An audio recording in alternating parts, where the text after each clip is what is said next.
Alrighty, folks.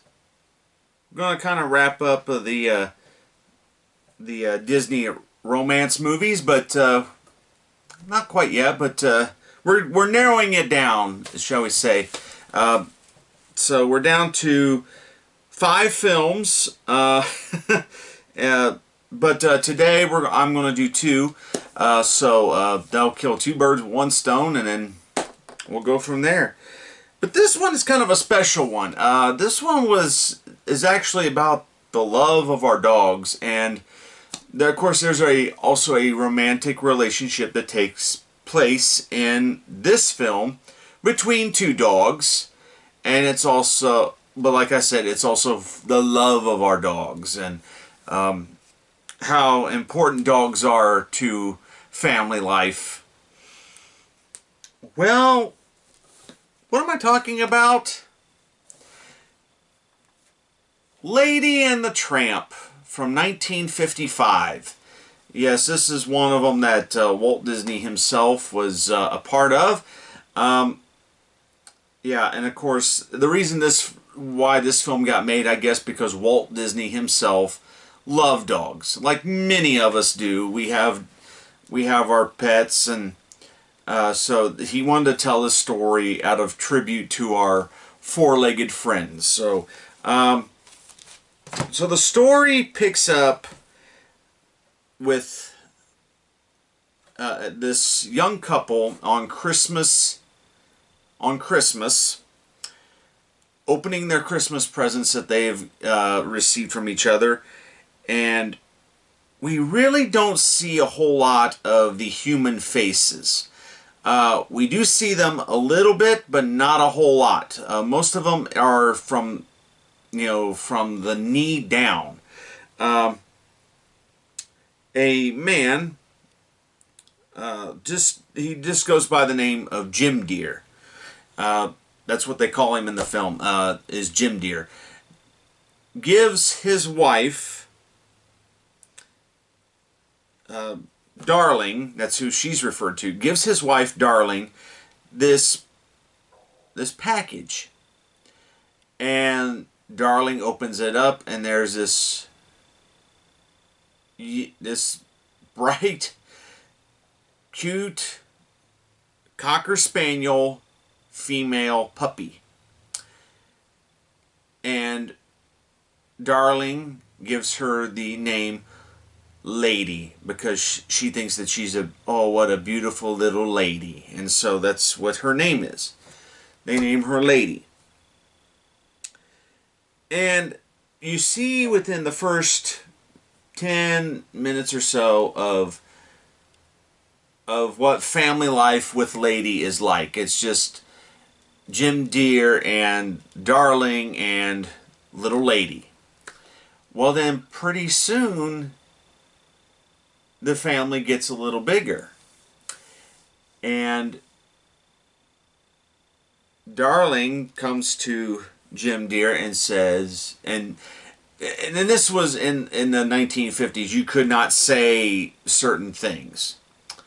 You could refer, but you could not come out and say, hey, like the woman could not come out and say, hey, I'm pregnant. Especially not in a Walt Disney cartoon. It was not, it was just like, you're what? That's great! And that's all. And that's pretty much what they say. They keep it as vaguely possible. And while Lady, of course, becomes concerned, and she has these 2 other dog friends, Jock, and she has a big old, I'm gonna say like a hound dog, or he's either a hound dog or a Great Dane by the name of Trusty. And Jock's this little like a Scottish Terrier type of dog. But on the other side of the tracks, there is this other dog who's a full-blooded mutt by the name of Tramp, and he's a bit of a troublemaker around town. He he's being fed scraps from this one Italian restaurant. And of course, Lady is telling her friends Jock and Trusty that something is going on with her masters, and they're talking all this, and they bring up a term. They bring up a term that was used in Bambi. They said, "Oh, they're Twitter-pated." And they go into another description what Twitter-pated is. It's basically a recycled bit from Bambi. So, and then it finally is realized, oh, they're having a baby.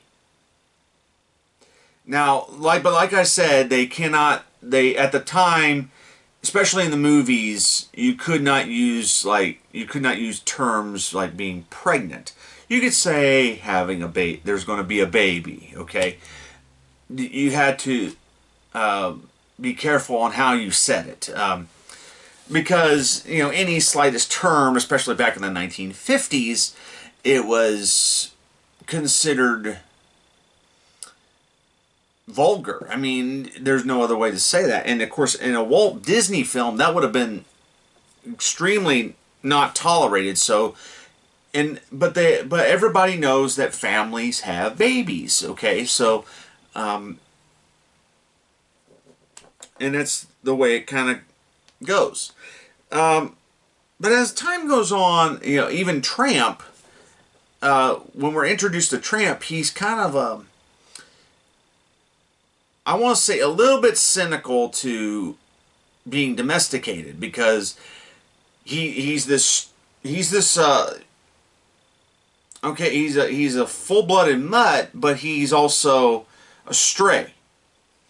He's a stray dog, and a lot of times he gets other dogs in trouble, and they end up going to the pound. And at one point, Lady gets sent to the pound. But also, later on, we are introduced to another character once the baby is born. So the parents, Jim Deere and Darling, have to leave for whatever reason, but they can't take their baby with them. Instead, the Aunt Sarah comes over. And Aunt Sarah is not accustomed to the dog. Doesn't like the dog, doesn't like Lady at all. Chains her up outside.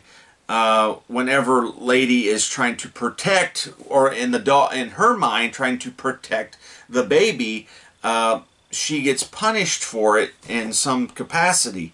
At one point, she has a muzzle put on her face to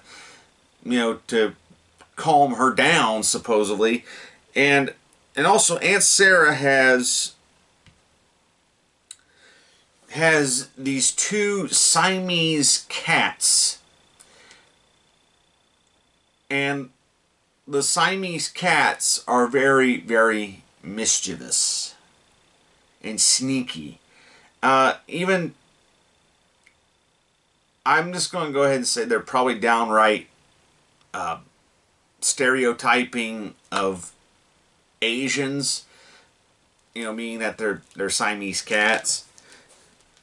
And as a matter of fact, they have a song though, "We are Siamese, if you please," and they're talking in this Asian, stereotypical Asian accent. But that's back at the time. I mean, I'm sure Disney Plus now has a disclaimer saying that it has all this stuff, but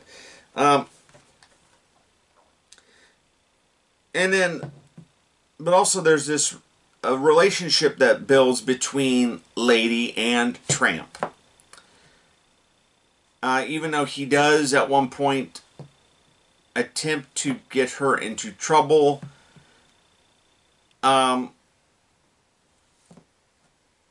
she does go to the pound, but she is picked up by the aunt. But there's this scene, and it's one of the most famous scenes in Disney history, and it's the one depicted here. It's the spaghetti and meatballs scene where they're outside of the Italian restaurant, and the owners of the restaurant play this song called Bella Notte. And it's, it's kind of cute that they have, that you see Lady and Tramp, they're eating the same string of spaghetti until their mouths meet, like, ooh.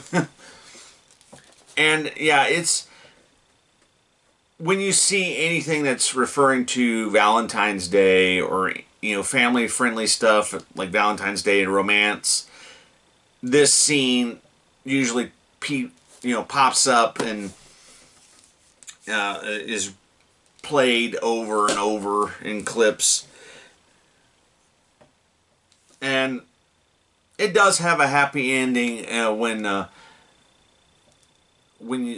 not just because this movie really does not have a villain other than people being misunderstanding to the dogs. Like they have a wrong idea about the dogs, or they've misjudged them. Like Aunt Sarah doesn't realize, okay, the dog's barking, the dog's causing a ruckus. But there's a reason why the dog is barking, is because the cats are breaking things, or there's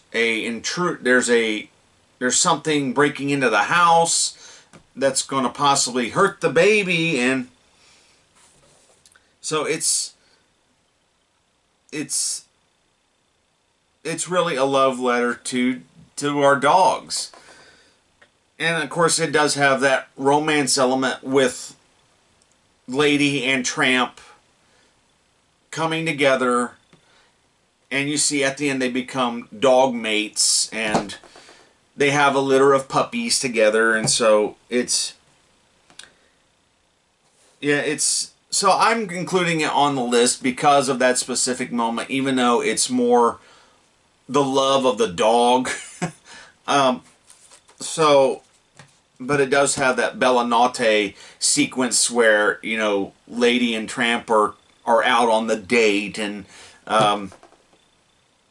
they're eating spaghetti and meatballs. It's really, it's kind of charming and heartwarming. Now, what I want to bring up specifically about Lady and the Tramp, I've watched this film off and on throughout my childhood. Never owned a copy until recent years when it came out on Blu-ray. But we did rent We did rent it a few times, and that was the beauty about Walt Disney in the 80s and 90s, is that they did put their classic films out onto videotape, so you could rent them at you could rent them at your local video store.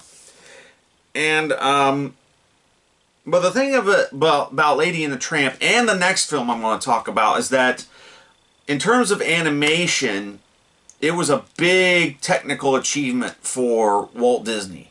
This film and the next film I'm going to talk about, because this Lady and the Tramp, as far as I know, was the first film to be photographed in the CinemaScope process, which means it's really widescreen. Okay?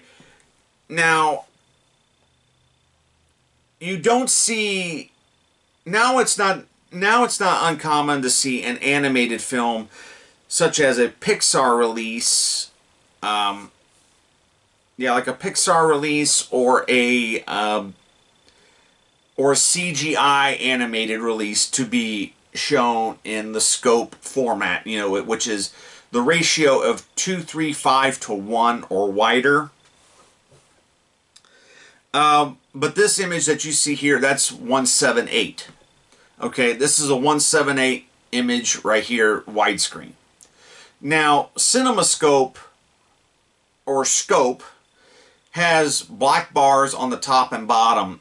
Even if you watch it on your widescreen TV, it's going to have black bars on the top and bottom because it was filmed or shot at a wider aspect ratio.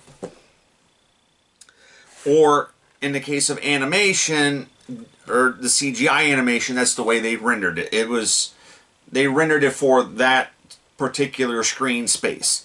Well, with Lady and the Tramp, the reason why I say this was a big technical achievement, because at the time, I think Walt Disney had just come off of Cinderella. And Cinderella had used the 1:3:3:1, which is the traditional screen. It was the traditional screen size. What they would call the Academy ratio.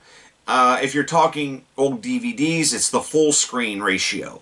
So every time you saw Cinderella on television, you were actually seeing it in the correct aspect ratio. They did not have to pan and scan Cinderella. Lady and the Tramp, they definitely did, because Lady and the Tramp was filmed in CinemaScope. The actual aspect ratio is 2:55:1. And it's really not common for animated films to be filmed in that wide of a screen size. As a matter of fact, you go and look at films like The Little Mermaid or Beauty and the Beast, they were filmed in 1:66:1 or shown in 1:8:5, which is very similar to this size. Other than that, it is an extremely widescreen movie. So which means that they had to have a really wide background and specific lenses and cameras to capture that animation. So this was a big technical achievement for Walt Disney to use that wide of a screen for hand-drawn animation and hold that for 76 minutes. Exactly what it says here. 76 minutes. And with Lady and the Tramp, and it's, like I said, it's a love letter to our dogs. And so because of that, I think Walt Disney went a little bit special and be a little bit more technical. Walt Disney, of course, was an innovator. He kept wanting to push technology and invent new things and come up with new ways to do storytelling. And Lady and the Tramp is one of those examples. So with Lady and the Tramp, that's where I definitely give it a thumbs up, is because it was more of a technical achievement as opposed to as well as a storytelling, because it's a little different in saying that there is no villain. Yeah, there's humans. You almost want to be upset with Aunt Sarah, but she's not a villain. She's just misunderstanding.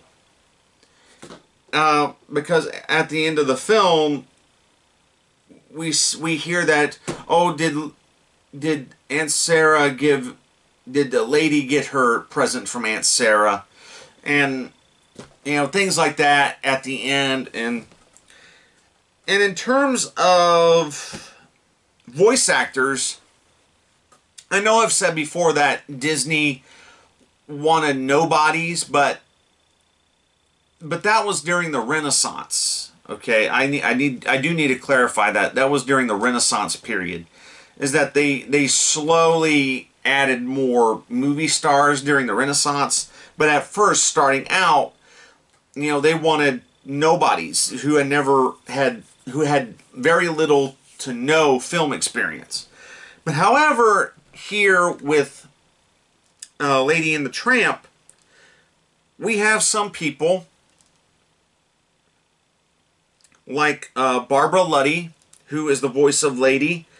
Peggy Lee does I think three voices in this film. She is the voice of Darling. She is the voice of the character Peg, and actually sings the song He's a Tramp. And I think she sings one of the voices of the Siamese Cats. And you have Bill Thompson as Jock, Verna Felton as Aunt Sarah, Stan Freberg as the Beaver, Alan Reed, Fred Flintstone plays the character Boris. So yeah, you've got some talent in here that's somewhat recognized. And so, yeah, Lady and the Tramp, the Walt Disney classic. Do check it out. Available on Disney Plus. And of course, if you can find a Blu-ray if you would like that. But, yeah. So, from me to you, see you later. Stay tuned for the next one.